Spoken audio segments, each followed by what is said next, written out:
കൂടെ ഇന്ന് നമ്മുടെ കൂടെ ഉള്ളത് ഇന്ത്യയിലെ ഏറ്റവും പ്രഗത്ഭനായ സംവിധായകൻ, മലയാളിയുടെ അഭിമാനമായ ശ്രീ പ്രിയദർശൻ, മലയാള സിനിമയിലെ ഏറ്റവും മുതിർന്ന നടൻ, ഹാസ്യത്തിലും വളരെ സീരിയസ് ആയിട്ട് രംഗങ്ങളും തിളങ്ങിയ ശ്രീ മണിയമ്പിള്ള രാജു. അവർ രണ്ടുമാണ് നമ്മളൊപ്പം ഉള്ളത്. അവരുടെ ഓർമ്മകൾ പങ്കുവയ്ക്കുകയാണ് നമ്മൾ ഈ ഒരു യാത്രയിൽ. പഠിക്കുന്ന കാലത്ത് തിരുവനന്തപുരം സിറ്റിയിൽ ടൗണിൽ പഠിച്ചവരാണ്. അപ്പോൾ തിരുവനന്തപുരത്ത് നിന്നും മറ്റെവിടെയുള്ള ബസ് അനുഭവങ്ങളെ കുറിച്ചാണ് നമ്മൾ പറയുന്നത്. KSRTCയുമായിട്ടുള്ള ബന്ധമാണ്. KSRTC പഠിക്കുന്ന കാലം മുതൽ ബസ്സിലാണ് പോകുന്നത്. പൂജപ്പുരയിൽ നിന്ന് ഒരു യൂണിവേഴ്സിറ്റി കോളേജിൽ പോകണം. സ്റ്റുഡൻസ് വണ്ടിയാണ്. ഇപ്പൊ സ്റ്റുഡൻസ് വണ്ടി ഇല്ല അല്ലേ? ഇല്ല, സ്റ്റുഡൻസ് വണ്ടി ഇല്ല. അന്ന് ലേഡീസ് വണ്ടി, സ്റ്റുഡൻസ് വണ്ടിയൊക്കെ ഉണ്ടായിരുന്ന കാലമാണ്. പക്ഷെ നമുക്ക് താല്പര്യം ബസ്സിനകത്ത് കയറാനല്ല, ബസ്സിന്റെ ഫുട്ബോർഡിൽ നിൽക്കാനാണ് താല്പര്യം. ഫുട്ബോർഡിൽ എങ്ങനെ നിൽക്കാൻ പറ്റും എന്നുള്ളതാണ് ചിന്ത. പക്ഷെ അന്നത്തെ ഭയങ്കര രസമായ കാര്യങ്ങൾ, എനിക്ക് 2-3 കാര്യങ്ങൾ പറയാന്ന് വെച്ചാല്, ചെങ്ങന്നൂർ ജംഗ്ഷനിൽ നിന്ന് ഞാൻ കയറും. അതേ വണ്ടിയിൽ പൂജപ്പുര ജംഗ്ഷനിൽ നിന്ന് ഒരാൾ കയറും, ഇന്നത്തെ സൂപ്പർ സ്റ്റാർ മോഹൻലാൽ. അവരെല്ലാം MG കോളേജ്, നമ്മൾ യൂണിവേഴ്സിറ്റി കോളേജാണ്. ഈ ബസ്സിനകത്ത് പല കാര്യങ്ങൾ കൊണ്ടും, അതായത് പെൺകുട്ടികൾക്ക് സീറ്റ് മാറി കൊടുക്കുക, ഇങ്ങനെയൊക്കെയുള്ള അന്നത്തെ പ്രായത്തിന്റെ കുറെ കളികളുണ്ടല്ലോ. ആ സമയത്ത് ചില ശത്രുത, 2 ഗ്യാങ്ങായി, 4-5 ഗ്യാങ്ങായി. മാരിവാനിസ് MG ഒരു ഗ്യാങ്ങായി, യൂണിവേഴ്സിറ്റി കോളേജ് ഒരു ഗ്യാങ്ങായി. ഒറ്റ വണ്ടിയേ ഉള്ളൂ, സ്റ്റുഡൻസ് വണ്ടി. അപ്പൊ ഇങ്ങനെ ഇതൊരു ഭയങ്കര രസമാണ്. വൈകുന്നേരം വരുന്ന സമയത്ത് ഒരിക്കൽ ഞാൻ ചെറിയൊരു തകരാറുണ്ടായി. അത് എന്താന്ന് വെച്ചാൽ, യൂണിവേഴ്സിറ്റി കോളേജിൽ അതേ വണ്ടിയിൽ ഞങ്ങൾ കയറണമല്ലോ, ഇവൻ ഡബിൾ അടിച്ചു കളയും. വണ്ടി അടിച്ച് യൂണിവേഴ്സിറ്റി കോളേജിൽ അവൻ ഡബിൾ അടിച്ചിട്ട് വണ്ടി നിർത്തൂല്ലേ കോളേജിന്റെ മുമ്പിൽ. പിന്നെ കോളേജിന്റെ ബെഞ്ചിൽ നിന്ന് ചാടി കയറാൻ ശ്രമിക്കണം. അപ്പോഴെന്താണ് ഇവർ ചെയ്യുന്നത് വെച്ചാൽ, ഇവര് ഫുട്ബോൾ നിറഞ്ഞങ്ങ് നിൽക്കും. അപ്പൊ പിന്നെ മറ്റുള്ളവർക്ക് ചാടി കയറാൻ പറ്റില്ല. സോ ശരിക്കും പറഞ്ഞാൽ എന്താണ് പറയുന്നത്, ബസ് യാത്ര ഒരു രസം തന്നെയായിരുന്നു ആ കാലത്ത്. ബസ് യാത്രയാണ് പ്രധാന ഒരു ചടങ്ങ്, രാവിലെയും വൈകിട്ടും. അതൊരു ത്രില്ലാണ്. KSRTC ബസ്സിൽ. അതെ, എനിക്കൊരു അനുഭവം ഉണ്ട് ഗണേശനായിട്ട്. ചെപ്പ് എന്ന് പറഞ്ഞ സിനിമ നമ്മൾ ചെയ്യുന്ന കാലത്ത് അന്ന് ഞാൻ പറഞ്ഞിട്ടുണ്ട്, അതായത് ഇവിടെയൊക്കെ നമ്മൾ അന്നത്തെ കാലത്ത് ബസ് കാത്തു നിൽക്കാന്ന് ഒരുപാട് പ്രശ്നം ഉണ്ടായിരുന്നു. ചെന്നൈയിൽ കറക്റ്റ് സമയത്ത് പറഞ്ഞാൽ കറക്റ്റ് സമയത്ത് ബസ് വരും. ആ സമയത്ത് നമ്മൾ ഈ സെക്കൻഡ് ഷോയ്ക്ക് കഴിഞ്ഞിട്ട് പോയിട്ട് തിരിച്ചു വരുമ്പോൾ കറക്റ്റ് ബസ് വരുമ്പം ഗണേശൻ പറയും, ഇങ്ങനെ വേണം ബസ് സർവീസ് എന്ന് വെച്ചാൽ.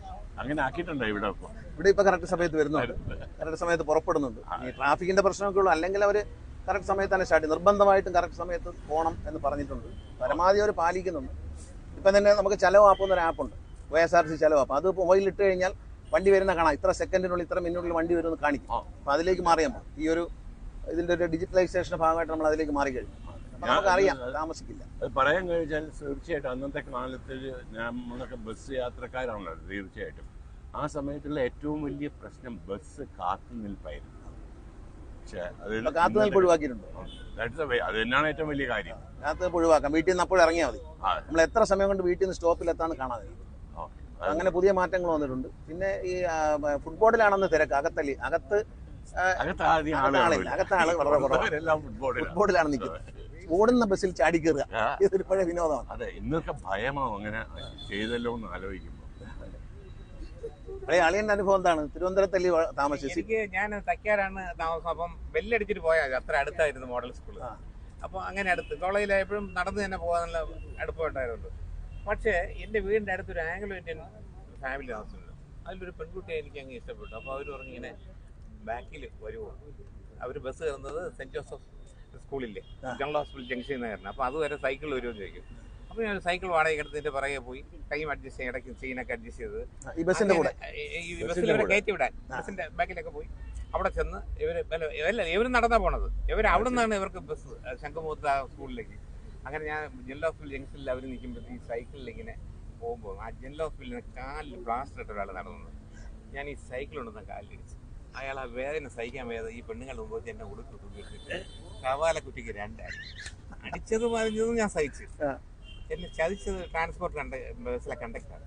ഈ അടി കഴിഞ്ഞിട്ട് ഇയാൾ എന്നെ സൈക്കിളിന്റെ 2 ട്യൂബ് ഇറങ്ങി വിട്ടിട്ട് തിരുവനന്തപുരം ഭാഷയിലുള്ള തള്ളക്കി വിളികൾ മുഴുവൻ വിളിച്ച് എല്ലാ പെണ്ണുങ്ങളും കേൾക്കുന്നു. സൈക്കിളിന് 2 കാറ്റും തോന്നുന്നുണ്ട്. ഞാൻ തിരിയുമ്പോൾ ബാക്കിൽ വരുന്ന ബസ്സിൽ നിന്ന് കണ്ടക്ടർ മേഘനാഥൻ എത്തി നോക്കുന്നു. അച്ഛൻ നമ്മുടെ വീടിന്റെ അടുത്ത് നോക്കുന്ന അച്ഛന്റെ ഫ്രണ്ടാണ്. അയാൾ വീട്ടിൽ ചെന്ന് പറഞ്ഞു കൊടുത്തു. എല്ലാ സ്കൂൾ ജംഗ്ഷനിൽ നിന്ന് അടി വാങ്ങിക്കുന്നുണ്ട്. പെണ്ണുങ്ങളുടെ പുറകെ പോയിട്ട് അടി കൊടുത്ത് സൈക്കിളിന്റെ കാറ്റ് ഊരി വിട്ടു. അങ്ങനെ എന്നെ KSRTC ചതിച്ചിട്ടേ ഉള്ളൂ. അത് എന്റെ അനുഭവം, മറക്കാൻ പറ്റുന്നില്ല. പക്ഷേ ബസ്സിലെ അനുഭവങ്ങൾ വേറെയാണ്. എനിക്കിപ്പോഴും ഒരു അഭിമാനമായിട്ട് തോന്നുന്ന സംഭവമുണ്ട്. എനിക്ക് തോന്നുന്നു 2001-2002 കേരളത്തിൽ ആദ്യമായിട്ട് ഒരു വോൾവോ ബസ്, അന്ന് 2002 മിനിസ്റ്റർ ആയിരുന്നു. ഇത് ഇവിടെ നിന്ന് എന്റെ പാലസിൽ നിന്നാണ് ഇവിടുന്ന്. അത് ഓടിച്ചിറക്കിയത് അപ്പൊ ഞങ്ങൾ അങ്ങനെയാണ് ഒരു വോൾവോ ബസ് കൊടുത്തത്. കേരളത്തിൽ ആദ്യത്തെ വോൾവോ ബസ്സാണ്. ഇന്ത്യയിൽ തന്നെ ഒരു ട്രാൻസ്പോർട്ട് കോർപ്പറേഷന്റെ ആദ്യത്തെ വോൾവോ ബസ്. എന്നിട്ട് അത് കഴിഞ്ഞിട്ട് ഞാൻ ഒരാഴ്ച കഴിഞ്ഞപ്പോഴത്തേക്കും പത്രത്തിൽ കേസ് വരുന്നു. ഹെവി ലൈസൻസ് ഇല്ലാതെ മിനിസ്റ്റർ ഗണേഷ് കുമാർ ബസ് ഓടിച്ചത്. അയാൾക്ക് അറിയില്ലായിരുന്നു. ഗണേഷ് 5-6 കൊല്ലത്തിന് മുമ്പേ ലൈസൻസ് എടുത്ത കാര്യം. അതൊക്കെ പത്രത്തിൽ വന്ന സംഭവമാണ്. ഭയങ്കര രസമുള്ള സംഭവങ്ങളാണ്. ഇപ്പൊ എത്രമാത്രം വോൾവോ ബസ് നമ്മൾ വിചാരിച്ചത് ബാംഗ്ലൂരുകാർക്ക് മാത്രം ഉള്ളായിരുന്നല്ലേ. ഇപ്പൊ കേരളത്തിൽ എത്ര വോൾവോ ബസ് ഉണ്ട്? കേരളം നമ്മൾ പുതുതായിട്ട് ധാരാളമായി ഓർഡർ നാളെ മുതൽ വന്നു തുടങ്ങുന്നുണ്ട്. ലോ ഫ്ലോർ ഉണ്ട് നമുക്ക്. അല്ലാതെ വോൾവോ ബസ് വാങ്ങി ലോങ് ഡിസ്റ്റൻസ് പോകാനുള്ള വണ്ടി നമ്മൾ വാങ്ങിക്കും. നാളെ മുതൽ വന്നു തുടങ്ങുന്നുണ്ട്. ട്രാവൽ ചെയ്യുമ്പോൾ കളർ തരുന്ന ഓർമ്മയുണ്ട്. പച്ചയും വെള്ള. ഞങ്ങളതൊരു നൊസ്റ്റാൾജിക് ഫീലിങ്ങിന് വേണ്ടിയിട്ട് KSRTC വീണ്ടും അതുപോലൊരു വണ്ടി ഇറക്കാൻ ആഗ്രഹിക്കുന്നു. പഴയ ഫോട്ടോകളെല്ലാം ബ്ലാക്ക് ആൻഡ് വൈറ്റ് ആണ്. പക്ഷേ ഈ കളർ എക്സൈറ്റ് ആയിട്ട് ആർക്കും കിട്ടുന്നില്ല. കാരണം ഞാൻ എൻ്റെ കുട്ടിക്കാലത്ത് എൻ്റെ വല്യമ്മ, ഞാൻ ബസ്സിൽ അങ്ങനെയൊക്കെയല്ല, കൊട്ടാരക്കരയാണ് പഠിക്കുന്നത്. അപ്പോൾ വല്യമ്മയുടെ കൂടെ തിരുവനന്തപുരത്ത് വരും. അമ്മയുടെ ചേച്ചി PR ശ്യാമള നോവലിസ്റ്റായിരുന്നു. ആ വല്യമ്മയുടെ കൂടെ പോത്തങ്കോട് പോകും. വല്യമ്മയുടെ ഹസ്ബൻഡിൻ്റെ വീട് അവിടെ. അപ്പോൾ ഈ കുമാരപുരത്തുനിന്ന് ബസ്സിൽ കയറും. ആ ഗണപതി അമ്പലത്തിൻ്റെ ആൽമരത്തിൻ്റെ അവിടെ നിന്ന് ബസ്സിൽ കയറും. അന്ന് ഈ പച്ച ബസ്സാണ്. പച്ച ബസ്സും അതിനകത്ത് വെള്ള ലൈനുമായിട്ട്. ഇപ്പം ഞങ്ങളത് വീണ്ടും റീക്രിയേറ്റ് ചെയ്യാൻ ഉദ്ദേശിക്കുകയാണ്. KSRTC എഞ്ചിനീയർമാർ അത് ഡിസൈൻ ചെയ്ത് കഴിഞ്ഞു. ഇപ്പോഴത്തെ ഒരു വണ്ടി എടുത്തിട്ട് നമ്മൾ ആ ഒരു ഓർമ്മയ്ക്ക് വേണ്ടി, തിരുവനന്തപുരത്തെ പഴയ സിറ്റി ബസ്സിന്റെ ഓർമ്മയ്ക്ക് വേണ്ടി ആ പച്ച പെയിന്റ്, ഓർമ്മ ശരിയാണെങ്കിൽ പച്ച താഴെ മുകളിൽ സിൽവർ ആയിരുന്നു. സിൽവർ ഒരു വൈൻ. ബാലകൃഷ്ണ സാർ മിനിസ്റ്റായിട്ട് വന്നപ്പോൾ ഇത് വലിയ എക്സ്പെൻസീവ് ആണെന്ന് തോന്നി. അലുമിനിയം പെയിന്റ് അടിക്കുന്നില്ലേ, അങ്ങനെ പെയിന്റ് അടിച്ചാൽ ചെലവ് കുറയ്ക്കാൻ വേണ്ടി അലുമിനിയം, അല്ലെങ്കിൽ ഈ അടിച്ചാൽ മുതലാകത്തില്ലല്ലോ. പിന്നെ ഒരു ചുവപ്പ് മഞ്ഞയായി, ഒരു ചുവപ്പ് ഒരു മഞ്ഞ കളറുമായി. പിന്നെ ഈ പച്ചയായിരുന്നു അല്ലെ, സിൽവർ ലൈനാണ്. നമ്മളിപ്പോ സിൽവർ പെയിന്റ് അടിച്ചിട്ട് ഒരു വണ്ടി ഇതുപോലെ, അന്ന് ഒറ്റ ഗ്ലാസ് അല്ല, ഒറ്റ ഗ്ലാസ് ആക്കി മാറ്റിയ 2001 ഞാനാണ്. അന്ന് 2 ഗ്ലാസ്. അപ്പൊ ഈ 2 ഗ്ലാസ് ഇട്ടിട്ട് പഴയ പോലെ ഒരു വണ്ടി, അത് ഉരുണ്ടൊക്കെ എങ്ങനെ നമ്മൾ ഉണ്ടാക്കാനായിട്ട് അവർ ഡിസൈൻ വരച്ചിരുന്നു. ഒരു കാര്യം മറക്കരുത്, ആ കളറിന്റെ പേരെന്താണെന്നറിയോ? Bus green. It's called bus green.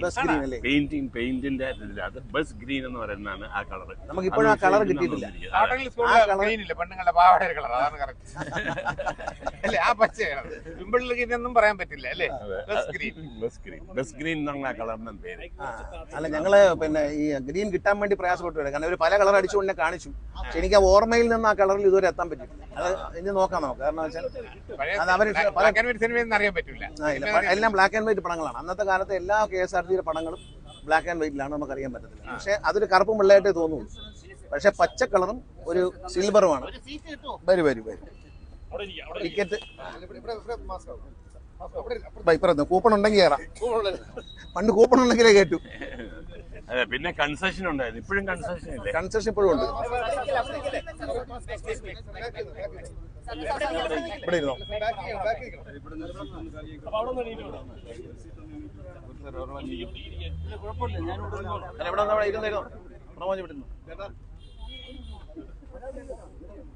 ഇന്ന് രാവിലെ മുകേഷ് വിളിച്ചു.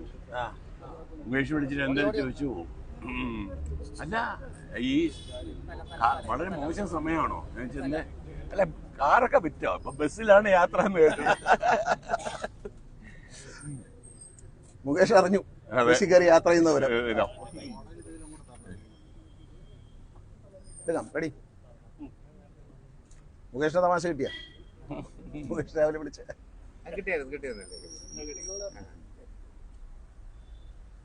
ഈ ബസ്സില് ഒരു പടം ഉണ്ടല്ലോ, കളിന്റെ പ്രിയന് ചേർന്ന് നമ്മളെ അക്കരെ വന്നൊരു മാരൻ, ക്ലൈമാക്സ് ബസ്സിലാണല്ലോ.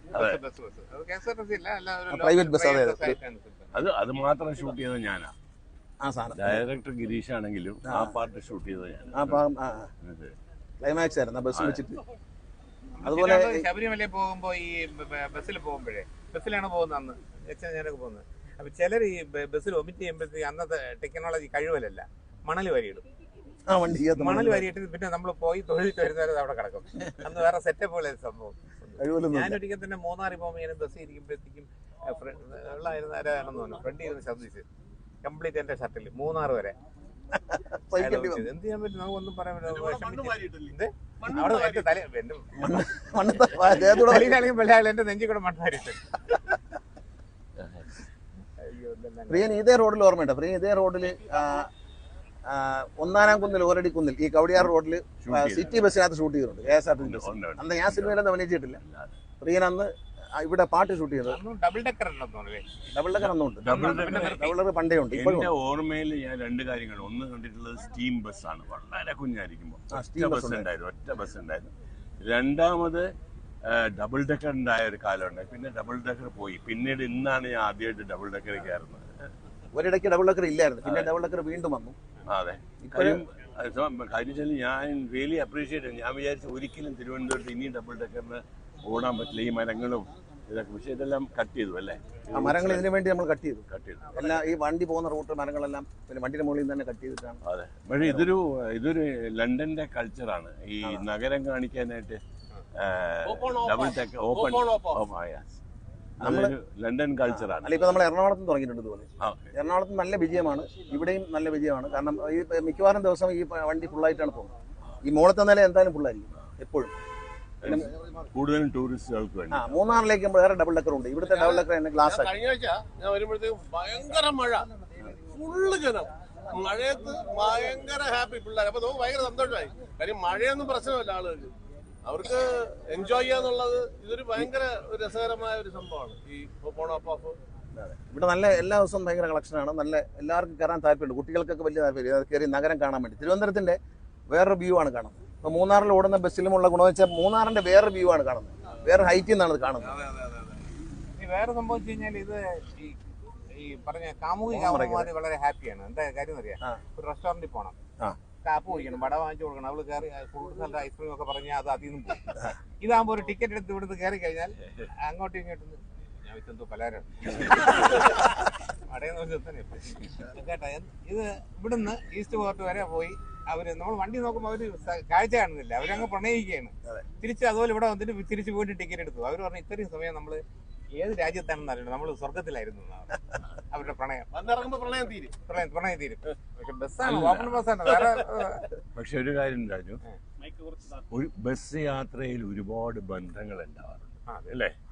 അത് നമുക്ക് ശരിക്കും അനലൈസ് ചെയ്യാം. ഒരേ റൂട്ടിൽ പോകുന്ന ആളുകൾ പിന്നീട് ഈ പറഞ്ഞ പോലെ പ്രണയം, പിന്നെ വിവാഹം, പിന്നെ വിവാഹമോചനം, ഇതെല്ലാം ഒരു ബസ് യാത്രയുടെ ഇടയിൽ ഉണ്ടായി തുടങ്ങുന്ന ഒരു സംഭവമാണ്. കാര്യം ഏറ്റവും അടുത്ത് നമുക്ക് ഇരുന്ന് പഴകാനും മറ്റൊന്നുമില്ല സംസാരിക്കാനും പല കാര്യങ്ങൾ ചെയ്യാൻ പറ്റിയ ഒരു യാത്രയാണ് പ്രണയങ്ങള്. ബസ്സും പ്രണയമായിട്ട് ഒരുപാട്. KSRTC ബസ്സിൽ ഇരുന്ന് ലവ് ചെയ്തിട്ടാണ് നമ്മുടെ സംവിധായകന്റെ നടനുമായ മധുപാൽ കല്യാണം കഴിക്കുന്നത്. തൃശ്ശൂരിൽ നിന്ന് മധുപാൽ എന്നോട് പണ്ട് പറഞ്ഞിട്ടുണ്ട്. KSRTC ബസ്സിൽ കയറിയിട്ട് യാത്ര ചെയ്യുമ്പോൾ അടുത്തിരുന്ന ഒരു ലേഡിയുമായിട്ട് പരിചയപ്പെടുകയാണ്. തിരുവനന്തപുരത്ത് വരുമ്പോഴത്തേക്ക് അവരും നല്ല അടുപ്പത്തിലായി. പിന്നീട് മധുപാൽ കല്യാണം കഴിച്ചത് അവരെ തന്നെയാണ്, ആ ബസ്സിലെ യാത്രയിൽ നിന്നാണ്. പിന്നെ പലപ്പോഴും കണ്ടക്ടർ ബാക്കി മാറാൻ കൊടുക്കും. ഈ ബാക്കി മാറി എടുത്തോളും 100 രൂപ കൊടുക്കും. 100 രൂപ കൊണ്ട് മാറി ഇന്ന് ബാക്കിയൊക്കെ മാറി വരുമ്പോഴത്തേ അവരുമായി സംസാരിച്ച് അങ്ങനെ പ്രണയിച്ച് വിവാഹം കഴിച്ചവരുണ്ട്, അങ്ങനെ ഡൈവോഴ്സ് ചെയ്തവരുണ്ടെന്നാണ് പറയുന്നത്. ഇതിന്റെ പേരിൽ ചില്ലറ വാങ്ങിച്ചോളാൻ പറഞ്ഞു വിടും. പ്രണയം അല്ലാതെ കുറച്ച് ഏയിൽ ചിന്തിക്കുന്നവർ ഈ ബസ്സിൽ കയറില്ല. അവർക്ക് ഈ ബ്രേക്ക് ചെയ്യുമ്പോൾ ഫ്രണ്ടിൽ ഇരിക്കുക, ബാക്കിൽ ഇങ്ങോട്ട് ഇടിക്കുക, അതൊന്നും ഇതിനകത്ത് നടക്കില്ല. മര്യാദയ്ക്ക് ഇരിക്കട്ടില്ല, നിർത്തി കൊണ്ടുപോകില്ലല്ലോ. നിർത്തി ഇതിനകത്ത് നിർത്തത്തില്ല. പിന്നെ ഇപ്പോഴാ സിസ്റ്റം ഇല്ല. പണ്ട് എന്നുള്ള പ്രോബ്ലം എന്ന് വെച്ചാൽ വലിയൊരു പ്രോബ്ലമാണ്. ഈ കാത്തുനിൽപ്പിൻ്റെ ഇടയിൽ ബസ് സ്റ്റോപ്പിൽ നിർത്തില്ല. ദൂരെ നിർത്തി ആളെ ഇറക്കിയിട്ട് ബസ് സ്റ്റോപ്പിൽ നിർത്താതെ നമ്മൾ ഓടണം അതിൻ്റെ പുറകെ കയറാൻ വേണ്ടിയിട്ട്. കാര്യം ആ സിസ്റ്റം അന്നു ഞാൻ പിന്നെ അത് അനലൈസ് ചെയ്തിട്ടുണ്ട്. ഈ പ്രൈവറ്റ് ബസ്സുകാർ അത് ചെയ്യില്ലായിരുന്നു, ഗവൺമെൻറ് ബസ്സിൽ മാത്രമേ ഇതുണ്ടായിരുന്നുള്ളൂ. കാരണം അവർക്ക് അതുകൊണ്ട് എക്സ്ട്രാ ബെനിഫിറ്റ് ഇല്ല. പിന്നീട് ഇപ്പൊ ഒരു ഇൻസെന്റീവ് സിസ്റ്റം ആക്കിയില്ലേ, ഇപ്പം അങ്ങനെ കയറ്റാതെ കൺസെഷൻ ഉണ്ടായിരുന്നില്ലേ? അപ്പൊ കൺസെഷൻ കൊടുക്കുമ്പോ അതിനകത്ത് ഇപ്പൊ ഇല്ലല്ലോ. അതില്ലേ ഇപ്പൊ കൺസെഷൻ കാർഡായി മാറിയാണ്. നാളെ പോലെ കണ്ടക്ടർ ടിക്ക് ചെയ്യുമല്ലോ. അത് ടിക്ക് ചെയ്ത് പിന്നെ ഒരു പ്രാവശ്യം കാണുമ്പോൾ ഈ ഒരു കമ്പിയിൽ പിടിക്കുകയും മറ്റേ കയ്യിൽ പെൺകുട്ടിയുടെ പൊക്കിയിരിക്കുകയല്ലേ. അവര് കൺസെഷൻ ഇവിടെ വെച്ച് കേട്ടോ. കണ്ടക്ടർ വരുമ്പോ അയാൾ എന്നെ എടുത്തിട്ട് തിരിച്ചു വെക്കണ ഒരു പരിപാടി. പക്ഷെ എനിക്ക് വേറൊരു കാര്യത്തിൽ ഒരു കണ്ടക്ടർ എന്നുള്ളത് ഞാൻ നേരത്തെ കുറ്റം പറഞ്ഞെങ്കിലും വേറൊരു കാര്യം ബഹുമാനമുണ്ട്. ഞാൻ മോട്ടോർ സ്കൂളിൽ മോണാക്ടിന് ഫസ്റ്റ് പ്രൈസ് കിട്ടിയ ഒരു കണ്ടക്ടറുടെ സംഭവമുണ്ട്. അയാൾ ബസ് സ്റ്റാൻഡിൽ കയറി ബസ്സിൽ കയറി പോണ ഒരു സംഭവമുണ്ട്. അതിനകത്തുള്ള വിവിധ കഥാപാത്രങ്ങൾ ഇതെല്ലാം ഒറ്റയ്ക്ക് അതിന്റെ പ്രൈസ്. അടയാർ പിന്നീട് ഇന്റർവ്യൂ നിന്നപ്പം കെ ബാലേന്ദ്രൻ മറ്റേ കണ്ടോണ്ട് നോക്കട്ടെ ഉണ്ടല്ലേ. അടയാർ ഇൻസ്റ്റിറ്റ്യൂട്ട് ഇന്റർവ്യൂ നിന്നപ്പം K Balendran M N Rajan പറഞ്ഞു, നിങ്ങൾ ഒരുപാട് സർട്ടിഫിക്കറ്റ് ചെയ്യുന്നില്ല മോണാക്ടിന്റെ, ഈ സ്ക്രിപ്റ്റ് ചെയ്യേണ്ട, നിങ്ങളുടെ മോണാക്ട് ചെയ്യാൻ പറ്റും. അങ്ങനെ ആ കണ്ടക്ടർ മോണാക്ട് ചെയ്തിട്ടാണ് എനിക്ക് അഡ്മിഷൻ കിട്ടുന്നത് അടയാർ ഫിലിം. കണ്ടക്ടറാണ് ആദ്യം അച്ഛൻ്റെ അടിയും വായിച്ചത്. അവിടെ കൊണ്ട് അടിയും പോട്ടെ, വീട്ടിൽ വന്നിട്ട് എടുത്ത് കളയേണ്ട അടി വേറെ. ഇതിനാണ് വളർത്തി വിടുന്നത്, രാവിലെ സ്കൂളിൽ പോകാതെ അവളെ പറയാ പോയെന്നൊക്കെ. എൻ്റെ ഒരു തമാശയുണ്ട്. ഈ വണ്ടിയിൽ കയറും, പണ്ട് ഇവിടുന്ന് തിരുവനന്തപുരത്ത് നിന്ന് കൊട്ടാരക്കരയ്ക്ക് പോകാൻ വേണ്ടി അമ്മയുടെ ബസ്സിൽ കയറും. അപ്പോൾ ഡ്രൈവർ അച്ഛൻ്റെ യൂണിയനാണ്, എല്ലാ ഡ്രൈവർമാരും ഡ്രൈവേഴ്സ് യൂണിയനാണ്, ഒറ്റ യൂണിയനേ ഉള്ളൂ. അച്ഛനാണ് അതിൻ്റെ പ്രസിഡന്റ്. അപ്പോൾ അവർക്ക് വലിയ സ്നേഹമാണ്. അപ്പോൾ അമ്മയ്ക്ക് അവരെ അടുത്ത് എനിക്ക് ഡ്രൈവറെ ഇഷ്ടമാണ്. പക്ഷെ അമ്മ ഈ കയ്യും തലയൊക്കെ പുറത്തിടും വണ്ടിക്കകത്തിരുന്നുണ്ട്. അപ്പോൾ അമ്മ പറയും കണ്ടക്ടർ വഴക്ക് പറയുന്നത്. സത്യം പറയട്ടെ, മന്ത്രിയായിട്ട് ഇപ്പോഴും കണ്ടക്ടറെ പേടിയാ, ഒരു ഭയം. കണ്ടക്ടറാണെന്ന് ഒരു പേടിയാണ്. ചില പറഞ്ഞില്ല പോലീസ് പറയും. അങ്ങനെയൊക്കെ കുട്ടിക്കാലത്ത് മനസ്സിൽ പതിഞ്ഞു പോയ കണ്ടക്ടർ. പിന്നെ ഞാൻ ആദ്യം മന്ത്രിയായപ്പോൾ കണ്ടക്ടറെ യൂണിഫോം മാറ്റി, കാരണം ഈ കണ്ടക്ടറെ പേടി മാറാൻ വേണ്ടി. ഇപ്പൊ തിരിച്ച് വീണ്ടും കാക്കി പെയിന്റ് യൂണിഫോമിലേക്ക് പോയി. മുകേഷ് ഇത് പണ്ട് ചോദിച്ചു, സിനിമാ നടൻ അല്ലെങ്കിൽ പിന്നെ എന്താണ് ആഗ്രഹം? കണ്ടക്ടർ എന്ന് പറഞ്ഞു. എന്താ കാര്യം വെച്ചപ്പോൾ ഒരു രസമല്ലേ, മുട്ടിയൊരുമി അങ്ങോട്ട് പോയി ടിക്കറ്റ് കൊടുക്കുക, ഇങ്ങോട്ട് വന്ന് ടിക്കറ്റ്. ഇപ്പൊ മുട്ടിയൊരുമിയാൽ കേസാവും. ചുമ്മാ പറയുന്നത്, അന്ന് കേസില്ലാത്ത ഭാഗ്യം അല്ലേ ഉള്ളൂ. നോക്കിയ കേസ് ഉടനെയൊന്നും വേണ്ട, നോക്കിയ കേസാ. നന്ദു ബസ്സിൽ പോകാറില്ല തിരുവനന്തപുരത്തൂടെ. നന്ദുവിന്റെ അനുഭവം തിരുവനന്തപുരത്താണോ വലിയ ദൂരയാത്രയാണോ? അല്ല, ഞാൻ ദൂരയാത്രയൊക്കെ KSRTC-യിലാണോ പോകുന്നത്? ഇഷ്ടം പോലെ പോകുമായിരുന്നു. KSRTC അന്ന് ഈ നമ്മള് ഒരിക്കൽ എറണാകുളത്ത് നിന്ന് തിരുവനന്തപുരത്തേക്ക് വരുമ്പോഴത്തേക്ക് രാത്രി ഈ 12 മണിക്ക് അങ്ങാണ്ട് ആലപ്പുഴയിൽ എവിടെ കൊണ്ട് നിർത്തി ബസ് നിർത്തിയിട്ട് ഈ കാപ്പി കുടിക്കാനായിട്ട് ഇറങ്ങി. ഇപ്പൊ എക്സ്പ്രസ് ബസ്സാണ്. അപ്പൊ ഒരു സീറ്റിൽ ഉള്ള ആളെ കാണാനില്ല. ഈ കണ്ടക്ടർ കിടന്ന് വിളിയോട് വിളി. ഈ ആള് വരാൻ പോകൂലല്ലോ. ഒരു 10-20 മിനിറ്റ് കഴിഞ്ഞപ്പോ ഈ ഇരിക്കുന്ന ആൾക്കാരൊക്കെ പറഞ്ഞു, അയാളില്ലെങ്കിൽ ഇല്ല, നമുക്ക് പോവാം. എന്തിനാണ് വല്ല വണ്ടി അവിടെ കുറേ നേരം കഴിഞ്ഞപ്പോഴത്തേക്കുള്ള ഇയാളെന്ന് പറയുമ്പോൾ അവിടെ എത്തിയപ്പോൾ അവിടെ നിന്ന് ഇപ്പുറം സീറ്റ് ഇരുന്നു. ഇതേയുള്ള സംഭവം അയാളുണ്ടായിരുന്നു. ഞാൻ ഇവിടെ വന്നു അടിച്ച് കിണ്ടിയായിട്ട് അപ്പുറത്തെ സീറ്റ് കയറി ഇരുന്നു. ഇയാൾക്ക് വേണ്ടി 1/2 മണിക്കൂർ ഇരുന്ന് നാട്ടുകാർ മുഴുവൻ അയാളെ തെറിയും. അയാൾ അറിഞ്ഞില്ല, അയാൾ പിന്നെ ഇതുമായിട്ട് തുടങ്ങി. ഒരുപാട് രസകരമായ അനുഭവങ്ങളുണ്ട് KSRTC. അല്ല രാജേട്ടാ, ഒരിക്കൽ ഇങ്ങനെ ആദ്യം മന്ത്രിയായിരുന്ന സമയത്ത് ഞങ്ങൾ ഒരുമിച്ച് സീരിയലിന്റെ ഷൂട്ടിങ്ങിന് പോണു. ഇങ്ങനെ മന്ത്രിയാണ്, പക്ഷെ സ്റ്റേറ്റ് കാറിലല്ല, ഇങ്ങനെ സ്വന്തം കാറിൽ. അദ്ദേഹം ഓടിക്കുന്നു, ഞാൻ സൈഡിൽ ഇരിക്കുന്നു. പോയിട്ട് കരമന എത്തുമ്പോഴത്തേക്കും ഒരു KSRTC ബസ് ലെഫ്റ്റ് സൈഡിൽ കൂടെ ഓവർടേക്ക് ചെയ്ത് കയറി. ലെഫ്റ്റ് സൈഡിൽ കൂടെ കയറുന്നു, ഭയങ്കര റാഷായിട്ട് കയറുന്നു. വണ്ടി ഒതുക്കി നേരെ കൊണ്ട് ഒതുക്കി കൂടെ നിർത്തി. ഈ ഗ്ലാസ് താത്തിട്ട് ഇങ്ങനെ ഈ ഡ്രൈവറുടെ മുഖം കാണാൻ കാര്യം ഒരിക്കലും പ്രതീക്ഷിക്കില്ലല്ലോ. മന്ത്രി ഒരു കാറിൽ പ്രതീക്ഷിക്കില്ല. എങ്ങോട്ട് പോകണം?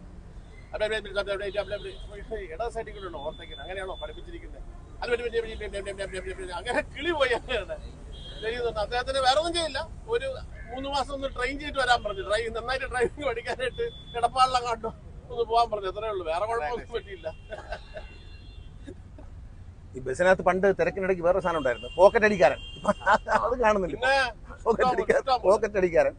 ഇനി ബസ്സിൽ കയറുമ്പോൾ ഒരു സീറ്റ് ബുക്ക് ചെയ്യും, കർഷീഫ് എടുത്ത് ജനലിൽ കൂടെ അകത്തിടും, കുട അകത്തിടും. അല്ല, കഥവിൻ്റെ കൂടെ നല്ല തിരക്കായിരിക്കും.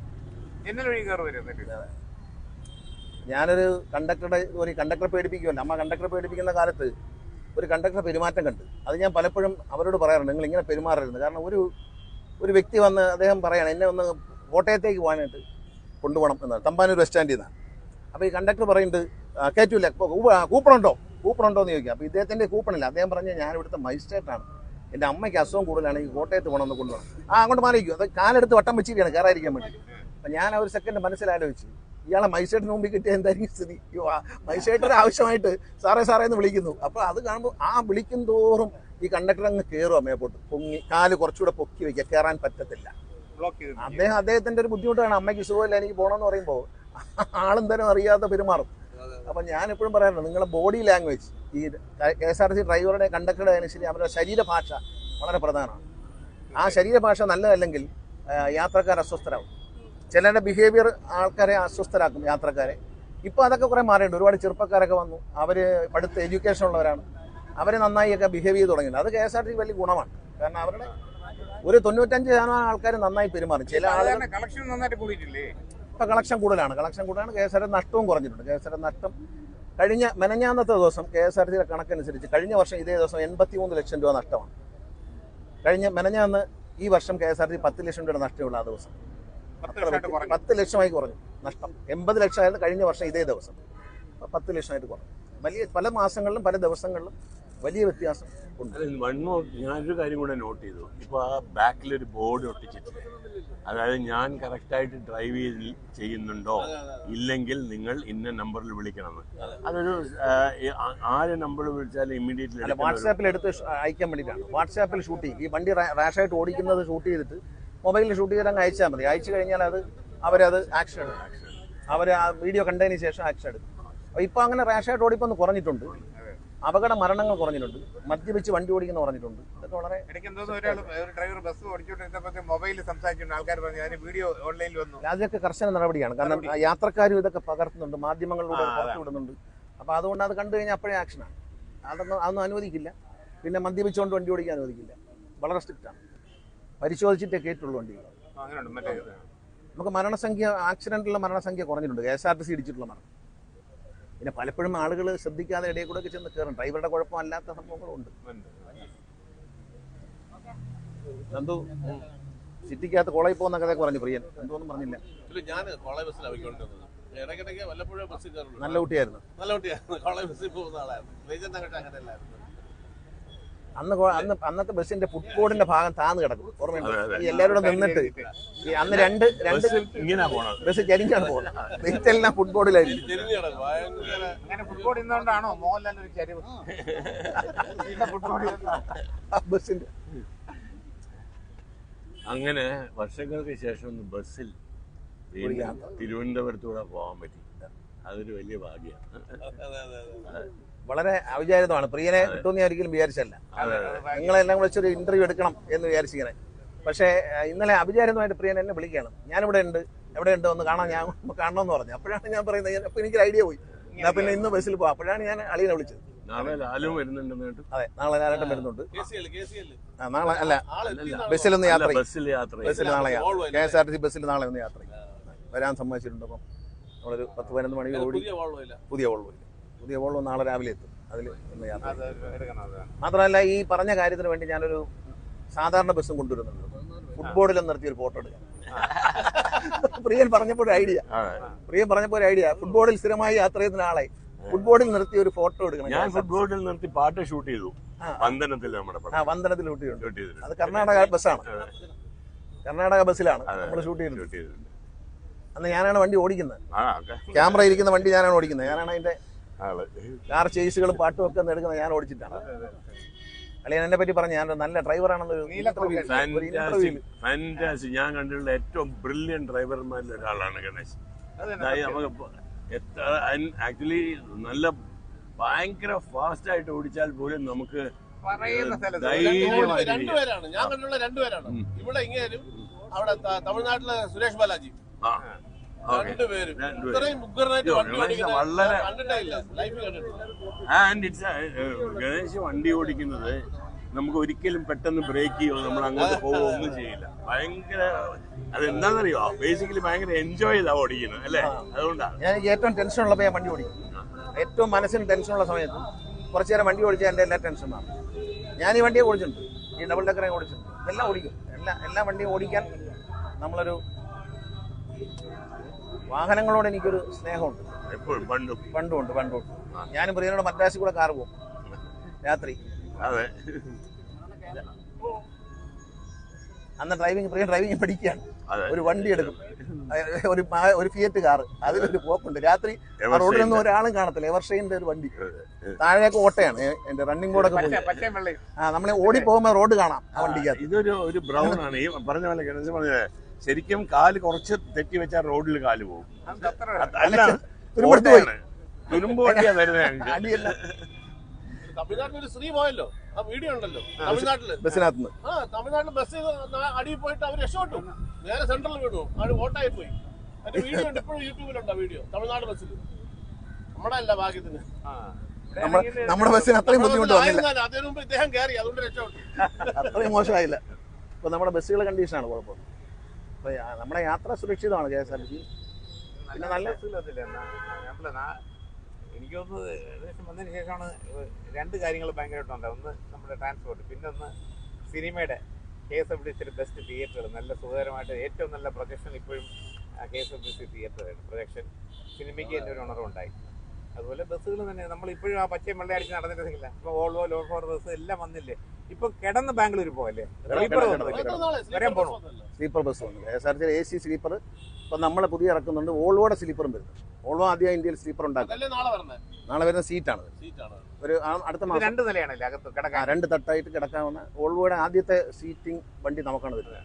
സീറ്റ് മാത്രം, ബെഡ് മാത്രമുള്ള വണ്ടി അവർ ആദ്യമായിട്ട് ഇന്ത്യയിൽ ഉണ്ടാക്കുക. 2-3 ഡ്രൈവേഴ്സ് കാണും. എങ്ങനെയാണ്? 2 ഡ്രൈവർമാർ പോകും മൊത്തം. ഒരു വണ്ടിക്ക് 6 ഡ്രൈവറെ വെച്ചിട്ടുണ്ട്. ഡ്രൈവറും കണ്ടക്ടറുമായിട്ട് മാറി മാറി ഓടി. കണ്ടക്ടറും ഡ്രൈവറാണ്. ഡ്രൈവർ രണ്ടുപേരും കണ്ടക്ടറും ഡ്രൈവറുമാണ് ഒരാൾ തന്നെ. അപ്പം നമ്മളിപ്പോൾ ഫിക്സ് ചെയ്തിട്ടുണ്ട്. ഈ വണ്ടികൾക്കെല്ലാം 3 പേരെ വെച്ചിട്ടുണ്ട്. 4മതൊരാളെ വണ്ടി തൊടിയിരിക്കില്ല. ഇവർ ചീത്തയാക്കും. 4 എടുത്ത് ഇടിച്ചിട്ട് കൊണ്ടിടും. അതുകൊണ്ട് ഈ 3 പേർക്കാണ് പൂർണ്ണ. 6 പേരുണ്ട് കണ്ടക്ടറും ഡ്രൈവറുമായിട്ട്. ഇവർക്കായിരിക്കും പൂർണ്ണ ഉത്തരവാദിത്വം. നാളെ മുതൽ പുതിയ വണ്ടി വന്നാൽ വേറെ 4മതൊരാൾ കറണ്ട് സദ്യ വന്നാൽ വണ്ടി ഓടിക്കില്ല. അന്ന് വണ്ടി പോകണ്ടെന്നുള്ള തീരുമാനം എല്ലാ വണ്ടിയിലും അങ്ങനെ ആക്കുകയാണ്. കാരണം ആ ഓടിക്കുന്നവർ ഉത്തരവാദിത്തത്തോടെ ഓടിച്ചിട്ട് അവരെ ക്രൂ മാരേജ് എന്ന് പറയും. തമിഴ്നാട്ടിൽ ഇത് പണ്ടുമുണ്ട്. ഡ്രൈവറും കണ്ടക്ടറും ഒരു വണ്ടി കൊണ്ടങ്ങ് ഫിക്സ് ചെയ്ത് കൊടുക്കാൻ. അപ്പോൾ 2 ഡ്രൈവറും 2 കണ്ടക്ടറും ഒരു വണ്ടി കൊണ്ടങ്ങ് ഫിക്സ് ചെയ്ത് കൊടുക്കും. ആ വണ്ടി അവർ നോക്കിക്കൊണ്ട്. അല്ല, മാനസികമായിട്ടും അവർക്ക് അത് അവരുടെ ഒരു സ്വന്തം വണ്ടിയായിട്ട് തോന്നും, കുടുംബത്തിലെ പോലെ. കാര്യം വെച്ചാൽ ഈ അവർ മാത്രം അത് ഹാൻഡിൽ ചെയ്യുമ്പോൾ എൻ്റെ ബസ് എന്നൊരു തോന്നലുണ്ടാവും. അതൊരു നല്ല സൈക്കോളജിയാണ്. അല്ല, അത് വേണം. അവരുടെ ഒരു ക്രൂ മാരേജ് എന്ന് പറഞ്ഞാൽ അവരുടെ സ്വന്തമാണെന്ന് തോന്നിയാലേ അവരത് ചിലർ ബസ്സിനെ നല്ല അലങ്കരിച്ചൊക്കെ വയ്ക്കും. നല്ല പണങ്ങളൊക്കെ ഒട്ടിച്ച് ഇതൊക്കെ ഇട്ട് ഹാരമൊക്കെ ഇട്ട്. അത് അവരുടെ സ്നേഹമാണ്. അത് അങ്ങനെ ഒരു സെറ്റപ്പിലേക്ക് കൊണ്ടുപോകാനാണ് ഉദ്ദേശിക്കുന്നത്. വരും ഘട്ടം ഘട്ടമായി ഇത് മുഴുവൻ എല്ലാ ലോക്കൽ ബസ്സുകൾ പോലും ഡ്രൈവറേയും കണ്ടക്ടറേയും ഒരുമിച്ച് അങ്ങാക്കി വണ്ടി കൈ കൊടുക്കുക. അങ്ങനെ കൊടുക്കുമ്പോൾ അവർക്ക് ആ താല്പര്യം വന്നാൽ നന്നായി. കാരണം വണ്ടി ചീത്തയാക്കുന്നു, വണ്ടി ഡാമേജ്, മെക്കാനിക്കലും ചീത്തയാക്കുന്നു, വണ്ടി ഇടിക്കുകയും ചെയ്യുന്നു. ഇത് രണ്ടും ഒഴിവാക്കാൻ പറ്റും. പിന്നെ ഈ ഡ്രൈവർമാരെ ഉറങ്ങാൻ സമ്മതിക്കില്ല. അതായത് ഈ മേലുദ്യോഗസ്ഥന്മാർ ഇവരിപ്പോൾ ഒരു ഡ്യൂട്ടി കഴിഞ്ഞ് വരാൻ ലോങ് ഡിസ്റ്റൻസ് വന്ന് കിടന്നുറങ്ങുമ്പോഴേ ഒന്ന് എറണാകുളം വരെ പോകണമെന്ന് വരാൻ പറയും. അന്ന് അവധിയാണ്, ശരിക്കും ഓഫാണ്. ഈ ഓഫ് സറണ്ടർ ചെയ്തിട്ട് അന്ന് ശമ്പളം കിട്ടും. ഇവരെ കൊണ്ട് വണ്ടി ഓടിപ്പിക്കും, ഇവർ കൊണ്ട് ഇടിക്കും. അതുകൊണ്ട് ഇനി ആ സറണ്ടറിങ് ഇല്ല. ഇനി ലീവ് സറണ്ടർ ചെയ്യാൻ പറ്റില്ല. ഓഫുള്ള ദിവസം ഓഫ് എടുത്തോണം. അത് സറണ്ടർ ചെയ്തിട്ട് പോകാൻ പറ്റില്ല, പൈസ കൊടുക്കില്ല. അവരെ വിളിക്കാൻ പാടില്ല. പകരം വേറെ ഡ്രൈവറെ വെച്ച് ഓടിച്ചോണം. ഒരു കാരണവശാലും ഈ ഉറങ്ങാൻ പോയിരിക്കുന്ന ഡ്രൈവറെ വിളിച്ച് വണ്ടി ഓടിക്കാൻ സമ്മതിക്കില്ല. അത് അവസാനിപ്പിച്ചില്ല. അത് അപകടം ഉണ്ടാക്കുന്നു. കാരണം നമ്മൾ അപകടം ഉണ്ടാക്കുന്ന കാരണങ്ങൾ കണ്ടുപിടിച്ചപ്പോൾ ഒരു പ്രധാന കാര്യം ഇതാണ്. കാരണം തലേ ദിവസം ദൂരെ യാത്ര കഴിഞ്ഞ് വന്നിരിക്കുന്ന ഡ്രൈവറാണ്. വന്ന് കിടന്ന് ഉറങ്ങുമ്പോൾ വീണ്ടും വിളിക്കുകയാണ് മേലുദ്യോഗസ്ഥൻ, ഇന്നൊന്ന് വണ്ടി ഓടിക്കാൻ ആളില്ല, വിളിക്കുക, ചെല്ലുക, ഓടിക്കുക, എവിടെയെങ്കിലും ഇടിക്കുക, ഉറങ്ങിപ്പോകും അവർ. ആരോ ഒരാൾ പറയുന്നത് എന്തോന്നോ ട്രാൻസ്പോർട്ടിൽ എന്തോ ഒരു മിസ്റ്റേക്ക് കാണിച്ചപ്പോൾ സാധാരണ ട്രാൻസ്ഫർ അല്ലേ, അല്ലെങ്കിൽ സസ്പെൻഷൻ. ഇത് അതല്ലെന്ന് മറ്റേ സ്നേഹഭവനിൽ 3 ദിവസം പോയി ക്ലീൻ ചെയ്യാനും പിടിക്കാനും നിർത്തി കൊടുത്തു. അങ്ങനെ ഒരു സംഭവം ട്രാൻസ്പോർട്ടിലല്ല. ഈ പിള്ളേരൊക്കെ വണ്ടി റോങ് ആയിട്ട് ഓടിക്കുമ്പോഴേ അവരെ സ്വഭാവം നന്നാക്കാൻ വേണ്ടി ഒരു ഇതുപോലെ ഈ ഗാന്ധി ഭവൻ പോലുള്ള സ്ഥലങ്ങളിൽ അയക്കും.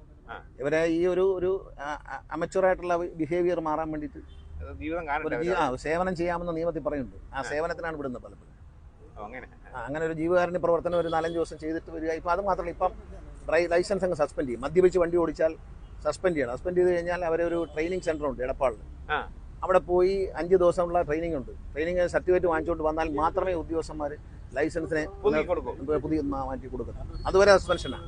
വേറെ ശിക്ഷയില്ല, വേറെ ശിക്ഷയൊന്നുമില്ല. ഈ ഇത് പോയി തിരിച്ചു വരണം. അപ്പം അവിടെ പോകണം, അവിടെ പോയി നിൽക്കണം. അവിടെ താമസമൊക്കെ ഉണ്ട്. അവിടെ 5000 രൂപ ചിലവുണ്ട് ഒരാഴ്ചയിൽ. ദിവസം 1000 രൂപ വെച്ച് അടച്ച് അവിടെ നിന്ന് ആ ട്രെയിനിങ്ങിൽ പങ്കെടുത്തിട്ട് തിരിച്ചു വന്ന്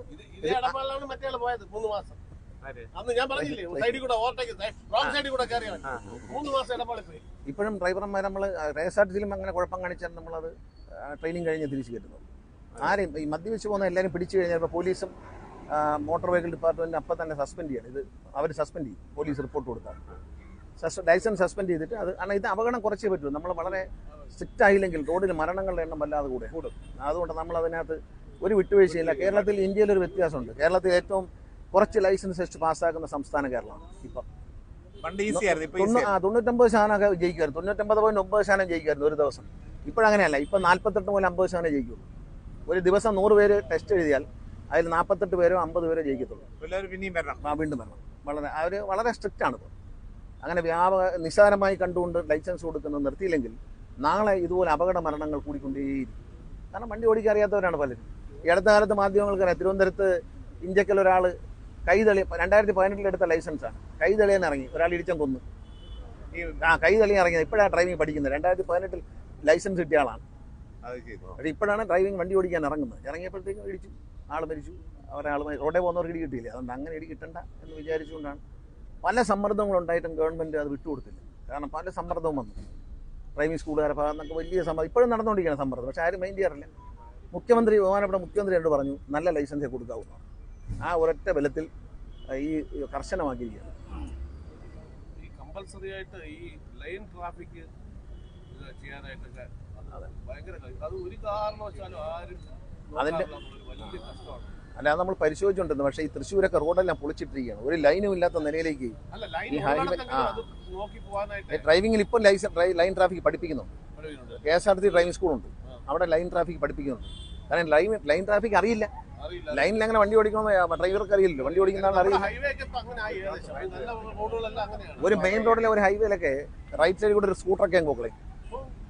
സ്കൂട്ടറല്ല, വലിയ വണ്ടികളെ പോകും. നമുക്ക് കയറി പോകുമ്പോൾ സിഗ്നൽ ഇട്ട് കയറി പോയിക്കോട്ടെ. പക്ഷേ സിഗ്നൽ പോലും ഇടാതെ തിരിഞ്ഞു പോകുമ്പോഴാണ് നമുക്ക് കുഴപ്പമുണ്ടാവുന്നത്. KSRTCയിലെ വെച്ചൊരു പടം ഉണ്ടല്ലോ, കണ്ടില്ല? കയ്യും തലയും പുറത്തിട്ട് അദ്ദേഹം KSRTC ജീവനക്കാരനായിരുന്നു. അങ്ങനെ ചെയ്തതാണ്. ഈ നാടകമായിട്ട് ഭയങ്കര ഹിറ്റായതാണ് കയ്യും തലയും പുറത്തിട്ടത്. അത് ശരിക്കും ഒരു ബസ്സിനകത്ത് ഒരു കഥ പറയാൻ പറ്റും എന്നുള്ളതാണ്. അതാണ് അത് വലിയൊരു സ്ക്രിപ്റ്റ്. എഴുതി വെക്കുകയും ചെയ്യുന്നു, പുകവലി പാടില്ല, കയ്യും തലയും പുറത്തിടരുത്. അതെ, ഇപ്പൊ കയ്യും തലയൊന്നും പുറത്തിടാൻ പറ്റില്ല. അതുകൊണ്ട് എഴുതി വെക്കേണ്ട കാര്യം എഴുതി വെക്കുന്നത് ഇട്ടാ കുഴപ്പമാണെന്ന് വരുന്നവർക്ക് അറിയാം. അതുകൊണ്ട് കുറച്ചുകൂടി ഒരു ബോധവൽക്കരണം ഉണ്ടായിട്ടുണ്ട്. എന്തായാലും താങ്ക് യു രമേശ്. നല്ലൊരു ട്രിപ്പ് വൈകുന്നേരം ഇവിടെ കൂടെ തന്നതിന്. അത് ഈ മുകളിലിരുന്ന് കാണാം ഈ റോഡ്. പലപ്പോഴും നടന്നിട്ടും സൈക്കിൾ ചവിട്ടിയിട്ടും ഒക്കെ ഉള്ള റോഡാണിത് നമ്മുടെ ജീവിതത്തിൽ. അതിങ്ങനെ ഒരു ഭംഗിയായ ഒരു രീതിയിൽ യാത്ര ചെയ്യാൻ പറ്റിയത് നന്നായി. നിങ്ങളുടെ വിലയേറിയ സമയം നമുക്ക് വേണ്ടി KSRTCക്ക് വേണ്ടി ചെലവഴിച്ചത് ഒത്തിരി സന്തോഷമുണ്ട്. ഞാൻ വിളിച്ചപ്പോൾ എന്തായാലും സമയം തന്നല്ലോ. പ്രിയനൊക്കെ വളരെ തിരക്കാണെന്ന് എനിക്കറിയാം. എന്നാലും ഉണ്ടല്ല, നമ്മ ജീവിതത്തിൻ്റെ ഒരു ഭാഗമാണ്. കേരളത്തിലുള്ള എല്ലാവരുടെയും ജീവിതത്തിൽ, നമ്മുടെയൊക്കെ ഏജിലുള്ള ജീവിതത്തിന്റെ ഭാഗമാണ് ആനവണ്ടി. ആനവണ്ടി ഇല്ലാതെ ഒന്നും നടക്കില്ല. കേരളം സ്റ്റില്ലായിരുന്നു. പക്ഷെ എസ്പെഷ്യലി തിരുവനന്തപുരം എന്നുവെച്ചാൽ ഇവിടെ പ്രൈവറ്റ് ബസ് പോലും ഇല്ലായിരുന്നു ആ സമയത്ത്. അതുകൊണ്ട് നമ്മുടെ ജീവിതത്തിൻ്റെ ഒരു ഭാഗമാണ് KSRTC. അത് ഇങ്ങനെ ഭംഗിയായിട്ട് വരുന്നു എന്നറിയുന്നതിൽ ഒരുപാട് സന്തോഷമുണ്ട്. നമ്മുടെ എക്സ്പോ ഉണ്ട്. നമ്മുടെ 22-ാം തീയതി മുതൽ എല്ലാ വാഹനങ്ങളുടെ ഒരു എക്സ്പോ ഉണ്ട്. KSRTC സംഘടിപ്പിക്കുന്ന, കേരളത്തിൽ ആദ്യമായിട്ടാണ് അങ്ങനെ ഒരു എക്സ്പോ നടത്തുന്നത്. നമ്മൾ ഈ KSRTCക്ക് വരുന്ന വണ്ടികൾ, വെറൈറ്റി വണ്ടികളുണ്ട്. അത് കൂടാതെ മറ്റ് വാഹനങ്ങൾ നിർമ്മാതാക്കളുടെ വണ്ടികളും എല്ലാം വെച്ചുകൊണ്ടുള്ള ഈ ഓട്ടോമൊബൈലുമായി ബന്ധപ്പെട്ട എല്ലാ സംഭവങ്ങളും വരുന്ന ഒരു എക്സ്പോ 3 ദിവസം 22 എല്ലാവർക്കും സൗജന്യമാണ് പ്രവേശനം. വൈകിട്ട് കലാപരിപാടിയുണ്ട്. KSRTC ജീവനക്കാരുടെ തന്നെ കലാപരിപാടിയാണ്. വെള്ളിയാഴ്ച തുടങ്ങുന്ന ദിവസം ഈവനിങ് പ്രോഗ്രാം KSRTC ജീവനക്കാരും അവരുടെ മക്കളും അവരുടെ കുടുംബാംഗങ്ങളും അവർ പെർഫോം ചെയ്യുന്ന ഒരു പ്രോഗ്രാമാണ് ഫസ്റ്റ് ഡേ. പിന്നെ 2 ദിവസം വേറെ പ്രോഗ്രാമുകളുണ്ട്. അത് ശനി ഞായറുമായിട്ട് പ്രോഗ്രാം. എല്ലാ ദിവസവും രാവിലെ മുതൽ ഈ പ്രദർശനമുണ്ട്. രസകരമായ ഒരുപാട് പൗലിയൻ കാണാൻ പറ്റും എന്നാണ് പ്രതീക്ഷിക്കുന്നത്.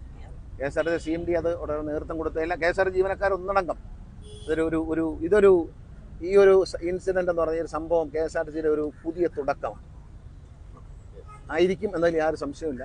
KSRTCയോട് അകന്നു പോയവർ KSRTCയിൽ ഈ കൊറോണ കാലത്ത് ഒരുപാട് ആൾക്കാർ അകന്നു പോയി. അവരെ KSRTCയിലേക്ക് കൊണ്ടുവരും. അത് നമ്മളെന്താ ഇങ്ങനെ ഒരു പ്രോഗ്രാം ചെയ്യുമ്പോൾ അതെല്ലാവർക്കും ഒരു താല്പര്യം വരും. നിങ്ങളൊക്കെ പങ്കെടുത്തു, KSRTC പറ്റി നല്ല ആനവണ്ടി. ആ ആനവണ്ടി ജനങ്ങൾക്ക് യാത്ര ചെയ്യാൻ പറ്റുന്ന വളരെ നല്ല സെറ്റപ്പിലാണെന്ന് കണ്ടാൽ മാത്രമേ നമ്മൾ പറഞ്ഞിട്ട് കാര്യമുള്ളൂ. വിളിച്ച് കയറ്റിയിട്ട് മൂട്ട കടിച്ചിട്ട് പോയിട്ട് കാര്യമില്ല. അപ്പോൾ ആളുകളെ വിളിച്ച് കയറ്റുമ്പോൾ അവരതിലേക്ക് വരുമ്പോൾ അവർക്ക് ഏറ്റവും നല്ല സൗകര്യം കൊടുക്കാനാണ് ഇപ്പം KSRTC നോക്കുന്നത്. പരമാവധി നല്ല വണ്ടികൾ അങ്ങ് ഗ്രാമപ്രദേശത്തിൽ ഓടുന്ന വണ്ടി മുതൽ ഏറ്റവും ഹയർ ക്ലാസ് വരെയുള്ള എല്ലാ വണ്ടികളും മാറ്റുകയാണ്. എല്ലാ വണ്ടികളും മാറ്റുകയാണ്. KSRTC പിന്നെ എഞ്ചിനീയർമാരും വർക്ക്ഷോപ്പിലുള്ളവരൊക്കെ വളരെ അധ്വാനിക്കുന്നവരാണ്. കാരണം 1200 വണ്ടിയാണ്.